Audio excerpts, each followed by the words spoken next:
Hey, Andrea. Hey, how are you? Welcome. Thank you. Appreciate your coming in. I appreciate you getting me in. Thank you. Yes, ma'am.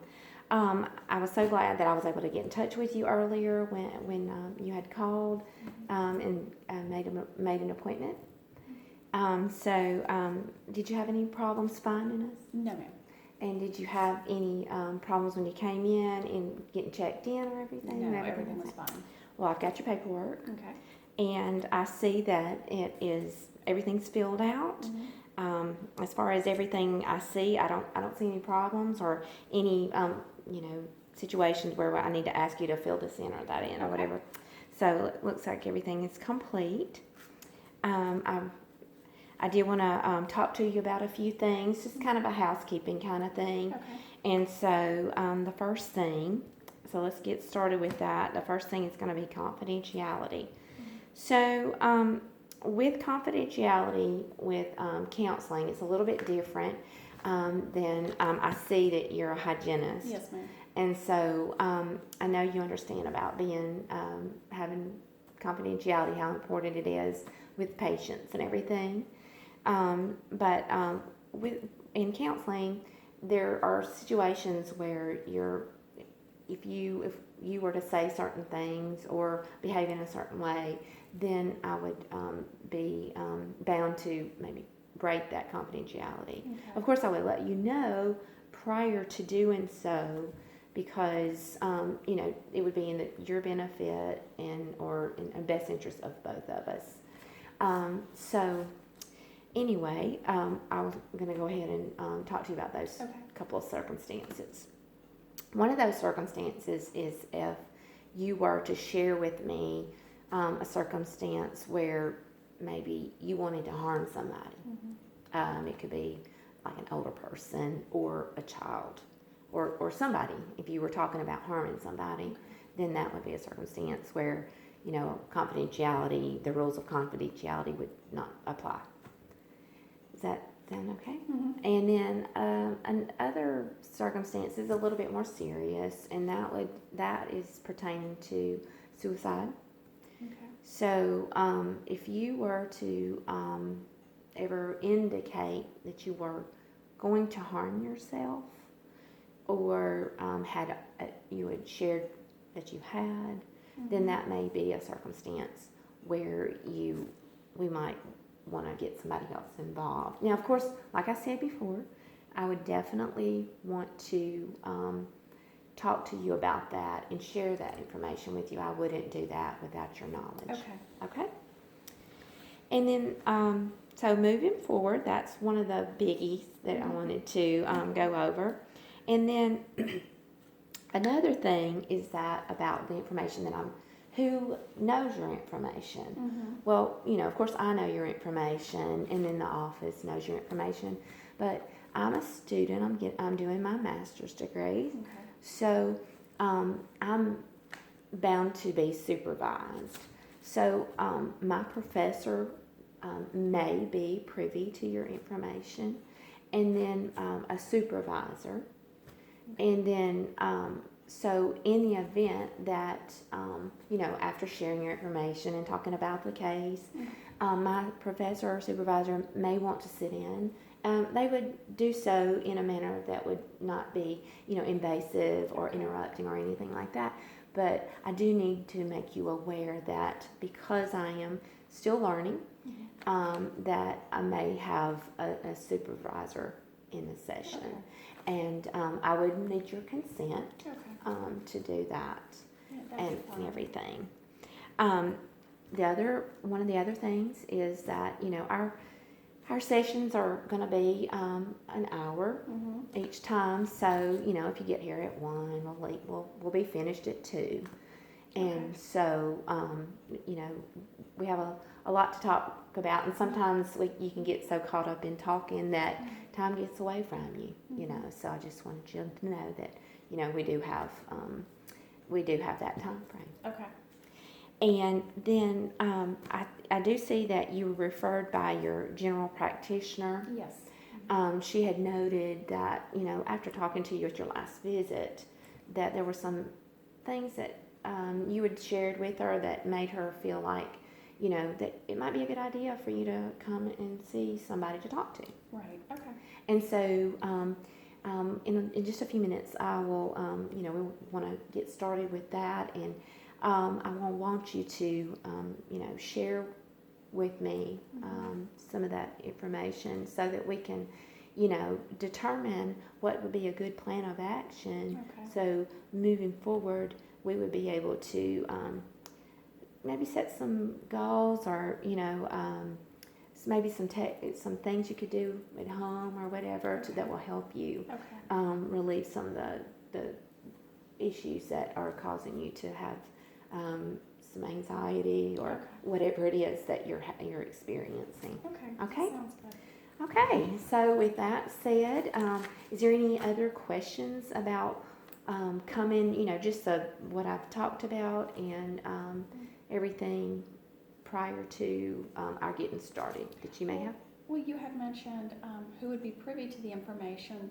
So are you going to be keeping notes or recording, and where are those notes or recordings kept, and who would have access to those as well?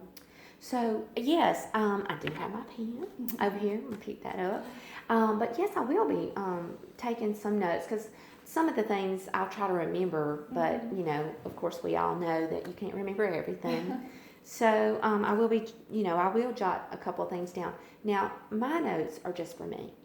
So I may, in jotting things down, like I said before, I may share some of my thoughts that as far as right now with my supervisor and professor, but this information is contained within our office, and it won't go anywhere else, and nobody else will be privy to that information. All right. Okay. Thank you. All righty. So tell me, Andrea, what brings you here today? Well, when I went and saw my physician, we were talking, she was asking me how things were going, just kind of life in general, and I shared with her that I was kind of stressed about some things that were going on at work, and that's when she stated that she thought it might be a good idea to come and speak to you to see if we could work through those things. Well, that's good. That's really good. So, hopefully we'll be able to find a good plan for you, and maybe some techniques or ideas to help you. Okay. All righty. So, with that being said, you want to go ahead and share with me? Well, it's just at work, I get along with everybody, and I love everybody that I work with. There's just one person that every now and then she'll just kind of throw employees under the bus in front of patients, or just say something real kind of snarky, or and I know I shouldn't take things personally, but I'm also human, and it's hard not to, and so I know that it's not necessarily directed at me, and so my biggest thing is I feel like I need to learn how to not actually let it affect me, because then it affects my mood at work for the rest of the day. So it sounds like some of the things that you're hearing her say are maybe unfair. Yeah, and unprofessional. Unprofessional, yes, definitely. And so when you hear employees being thrown under the bus to patients, then to me, in a patient's eyes, that gives us a lack of credibility, and we're supposed to be a team, and we're supposed to have each other's back, and I just feel like that's not the case sometimes, and so just trying to understand how to deal with that is really kind of a hard thing. Like I said, I know that it may not be something about me personally, but that doesn't mean I don't take it personally. You seem like you care a lot about your patients and your work. Mm-hmm. I do. I understand that working with patients one-on-one, you spend a lot of time with them. So rapport, as you had spoken about, is very important. Right. We build that rapport, we gain their trust, so when things come up with their health, we want them to have trust in us that we're telling them, the best plan of action to better take care of themselves. And so when you have a team member who kind of undercuts your credibility to that patient, then it makes me feel as if we're taking 2 steps forward and about 10 steps back. So I think in the patient's eyes, it looks like we now don't know what we're talking about sometimes. Oh, I see. So it sounds like being a team is being undermined. Yes, a little bit. So you feel like by your coworkers coming in and saying things that is contradictory to what you're saying to the patient, it's creating a stressful, tense circumstance maybe. Correct. In the working environment. Right. And so with the patient listening to what you have to say and then listening to what the other person is saying, there's a conflict. Right. And it may not necessarily be something that I've said with a patient, but I've overheard situations with other coworkers, and so just, like I said, as a team in general, that shouldn't be the case, because we want to be cohesive and we want to look like we're a strong unit when it comes to a patient, because they need to have the trust in us as an office and as a team that we're doing our best job for them and looking out for their best interest. So you said the word cohesive, and that was one of the things that I thought of was I feel like that was the thing that you were pointing to prior to your saying it. That's the thought that came to my mind was the cohesiveness is not there. You are seeing it as not being there. Correct. And it's causing you to be at odds with the circumstances. Correct. Because it's really hard to figure out how to address it because of this person's personality. It's a very strong personality. This person is never wrong.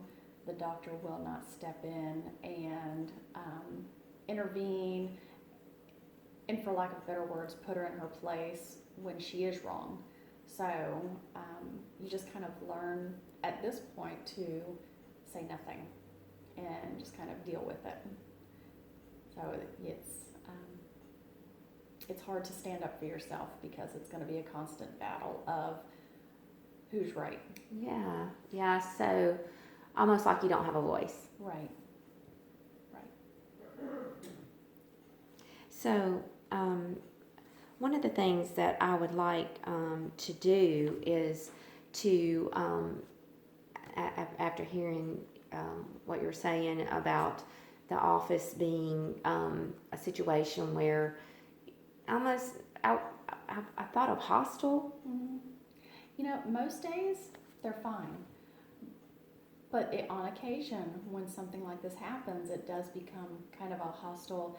You tiptoe around to make sure you don't say the wrong thing, because then the rest of the day it's just going to be an unpleasant experience, which can make the whole work day be very stressful. Right. And patients pick up on that kind of thing too. So that's definitely not the type of environment that anyone should want to be in.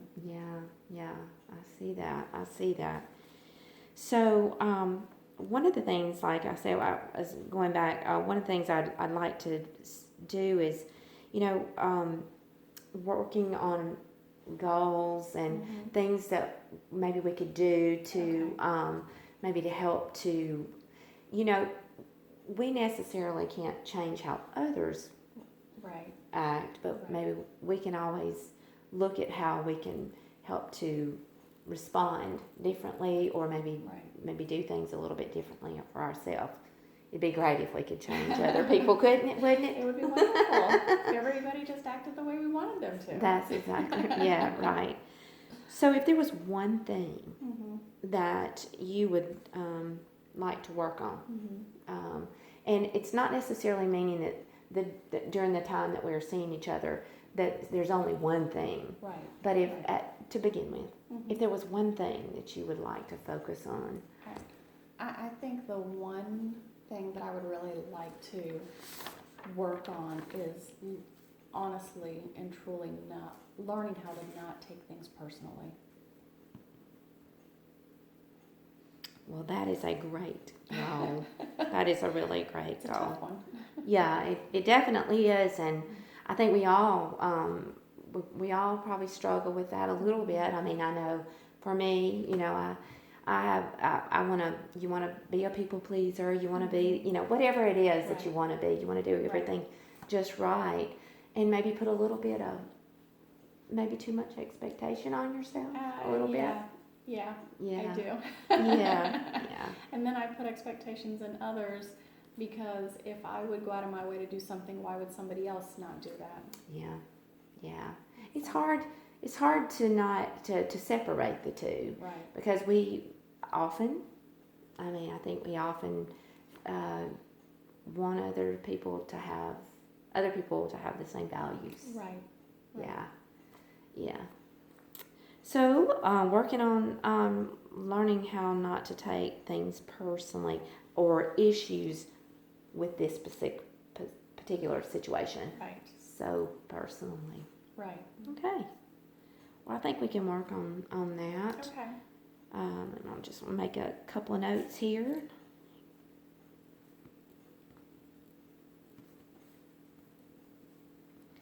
And looking over everything, I see, as far as our initial visit, I think today we pretty much covered. It looks like we're about out of time for this particular visit. So how about let's go ahead and set up another time. Okay. As far as what day of the week it's best for your schedule and time of the day. Probably a Thursday or Friday afternoon would work best for me. And a time around. I'm pretty flexible on those days. Okay. All right. So would say 3:30 work okay for your schedule on Thursday? Absolutely. Would that, so if we do that today, we'll go ahead and schedule that, and we can go ahead and schedule, and most of the time a set of sessions is usually about 12 sessions. Okay. So we could go ahead and schedule. I know you had expressed in our questionnaire that you like to plan things, like to write things down on your calendar. Right. So that would be something that you could go ahead and do. We could go ahead and pencil those times in, and when you go out to reception, you know, you can go ahead and set those times up. We could write those in, and those would be. Now, would those be weekly or bi-weekly sessions or monthly? So I like to see people bi-weekly. Okay. So it kind of gives you some time to like take the suggestions, and then you know, maybe put a little practice, you know, and then that way you're not just having a little bit of time. You're just having a little bit more time, kind of like homework. Okay. Okay. All right. Sounds good. All right, Andrea. Well, okay. Well, I'll see you next Thursday at 3:30. All right. Okay. Thank you so much. All right.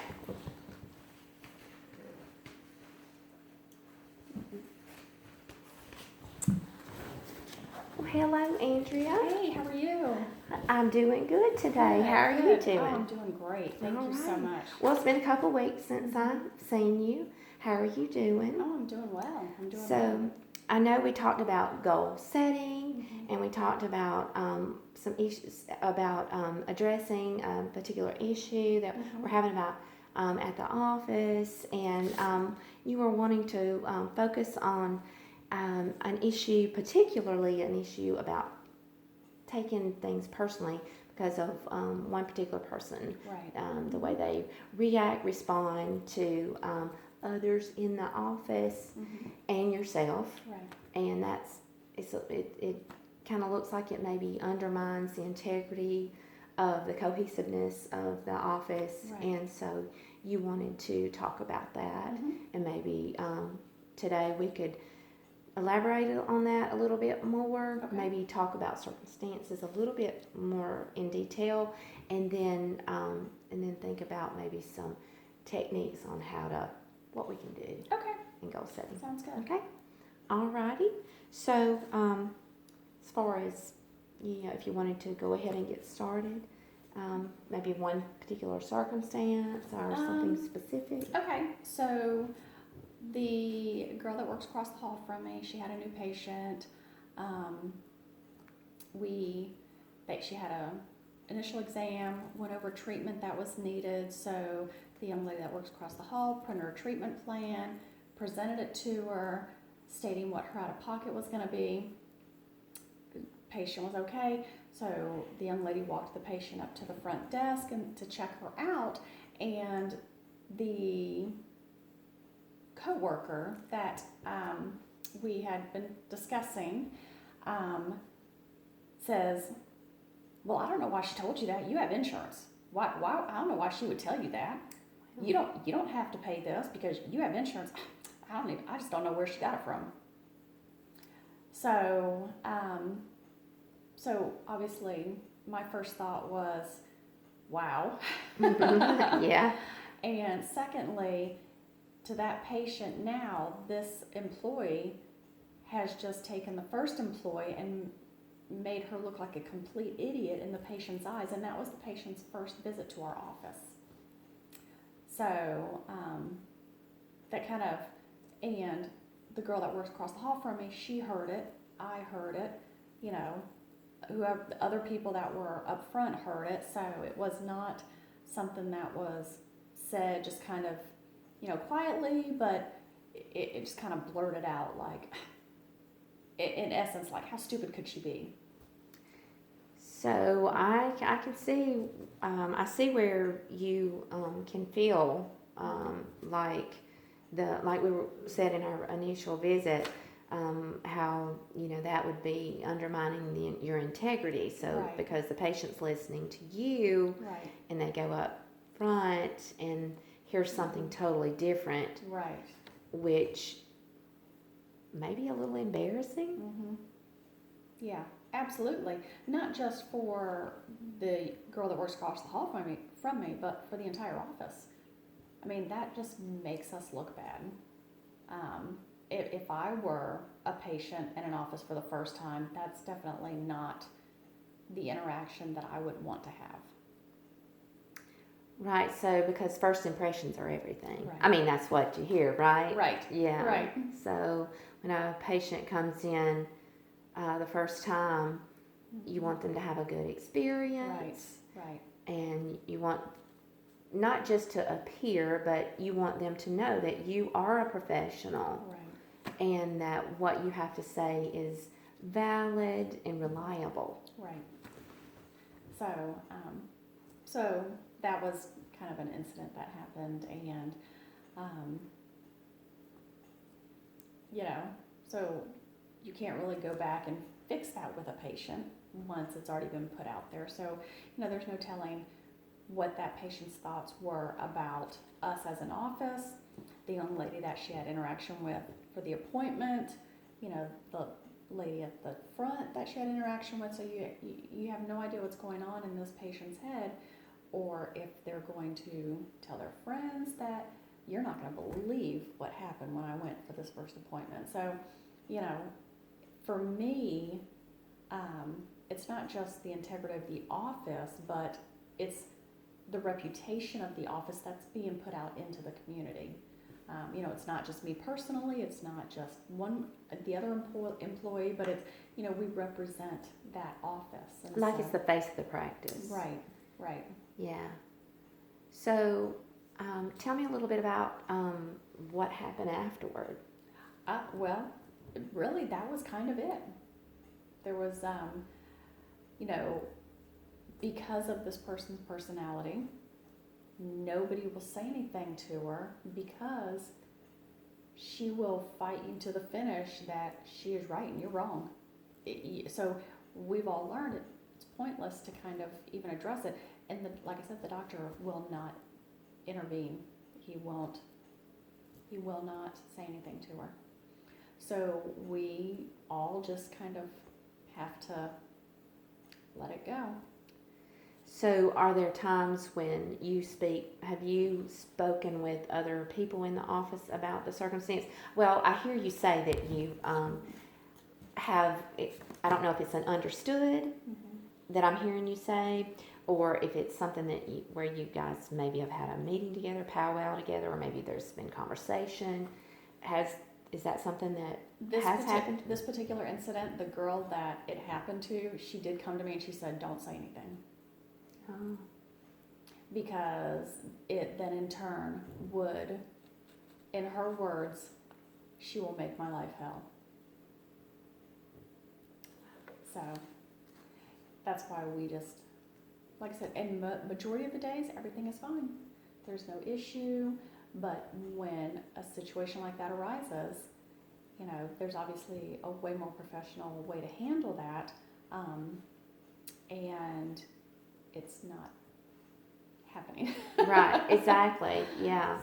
So, with this frustration and knowing that, you know, what I hear you say, knowing that you cannot speak to this person or respond, right. I guess respond is a better way to say it, Right. to this person in a way that would be converse to what they're having to say. Is this affecting you, as far as, I know it's obviously affecting you in a way that you need to come and have, talk to somebody, but as far as physically or, well, I mean, there are just some days you go in and if you notice that this person's kind of in a bad mood, you're just like, oh, what's today going to be like? And it kind of puts you on edge, you know? You don't know what you should or shouldn't say, or, you know, you just don't know. Right. Yeah. You know, when you hear an incident like that occur, you know, for me, it just makes me think, well, how quickly would she throw me under the bus for something?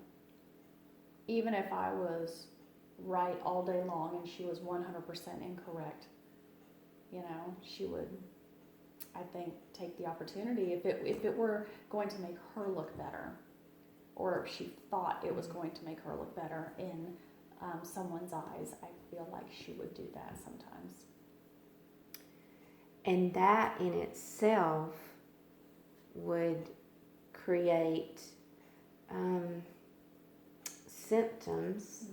It would appear to create symptoms that would be actually something that would be physiological. Right. Are you having any physiological symptoms? You know, some days I feel like, you know, I've had stomach pains or, you know, just headaches or, you know, and I kind of excuse it away to whatever the case may be. But very well could be because of having a stressful day, or the day before was stressful and not knowing what today was going to bring. So. Well, that sounds very frustrating, and almost I feel like I'm hearing you feel a little bit hopeless. It's to some degree. Yeah. Because, like I said, the boss isn't going to address it, and if the boss isn't going to address it, you know, with anything, I've learned silence implies consent. Yes, there's that. So, right. Well, Andrea, as far as talking about the circumstance and everything, you know, there's and how it's affecting you and everything, and causing you stress, causing you and unknowingly causing you to have stomachache, headaches. Let me ask you this: is there any type of, you know, what do you do for like what we call self-care? Do you walk, or do you meditate, or what kind of thing do you do? Do you do anything for fun? Well, I used to run quite a bit, but I had a lot of back issues that I have since resolved for the most part, so I'm getting back into working out, so that helps. But sometimes my schedule, just life happens, and that time's not there to get to the gym, or but I'm putting forth an effort to try to get back and make those things happen. Eating better, trying not to resort to those bad things, that the sugar and Right. because that has its own list of issues when you start going down that rabbit hole. So you are you saying that sometimes as a result of being stressed that food may be? Oh yeah. I think a lot of Food's my friend. yeah. I think we all might fit in that category at some time or another. Oh yeah. Yeah, food's never mean to me. Yeah, that's eat all you want. Yeah. Until I get on the scale. So, I would, it sounds like as far as the things you do that you like to do are really good ways to relieve stress. The issue with your back, that kind of puts a damper on things. And now that, as you stated, you're getting better, and you're able to resume some of that. That would be a good thing to use as far as to relieve tension. Exercising, working out, eating better, not having the sugar, to add to the stress of, oh my gosh, I've eaten too much, or oh my God, that kind of thing. But there, in addition to that, I was wanting to just talk briefly about maybe some things that might help you at work. Okay. Maybe some things like in response to Okay. when the person you are, because what we want to do is we want to create in you a feeling or in the environment within yourself of being able to tolerate that situation and not taking it personally, as we had spoken about, and even if you are in a quote unquote hostile environment, as we spoke about, you have some ways to deal with it. Okay. Even if it's for just you. Right. Okay. So, do you journal? No. No? Well, one of the things I wanted to suggest is journaling. Okay. So you can just run and pick books to the bookstore and pick one up, and maybe start writing things down. Okay. And get home, or even if you had a journal that you had at work and you jotted some things down.